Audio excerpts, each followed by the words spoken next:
ஐயனார் துணை சீரியல்ல அடுத்த வரை எபிசோட்ல ராகவ் இருந்துட்டு எப்படியாவது நம்ம நிலாவோட மனசுல இடம் பிடிச்சாகணும் அப்படின்னு சொல்லிட்டு ஒரு காஸ்ட்லியான வாட்சை வந்து ப்ரெசென்ட் பண்ணுறாங்க.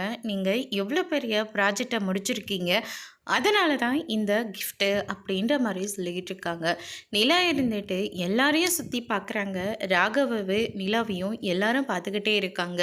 என்ன நீங்கள் அப்படி பார்க்குறீங்க அப்படின்னு சொல்லிட்டு கேட்கவும், அதுக்கடுத்து தான் மேனேஜர் கிட்ட நீங்களும் எவ்வளோ ப்ராஜெக்ட் பண்ணியிருக்கீங்க, உங்களுக்கும் இந்த மாதிரி கிஃப்டெல்லாம் கொடுத்துருக்கேன் தானே அப்படின்னு சொல்லிட்டு ராகவ் வந்து கேட்கவும், நான் கையில் கட்டியிருக்கிற வாட்சையே நீங்கள் வாங்கி கொடுத்தது தானே ராகவ் அப்படின்ற மாதிரி சொன்னதுனால நிலாவும் அந்த காஸ்ட்லியான வாட்சை வந்து வாங்கிக்கிறாங்க. இனிமே நிலா இந்த மாதிரி லோக்கல் வாட்ச் எல்லாம் நீங்கள் கட்டாதீங்க, காஸ்ட்லியான வாட்சை மட்டும்தான் நீங்கள் கட்டணும் அப்படின்ற மாதிரி சொல்லிடுறாங்க. அதுக்கு அடுத்ததாக அது ஸ்டேட்டஸ்லேயும் வேற போட்டுடுறாங்க நம்ம ராகவ். நம்ம சோழன் இருந்துட்டு கஸ்டமர் வர லேட் ஆகுதே அப்படின்னு சொல்லிட்டு ஸ்டேட்டஸ் எல்லாத்தையும் பார்த்துக்கிட்டு இருக்காங்க. ராகவோட ஸ்டேட்டஸையும் வந்து பார்த்துடுறாங்க. நிலாவுக்கு ஒரு வாட்ச் வந்து ப்ரெசென்ட் பண்ணியிருக்காங்க.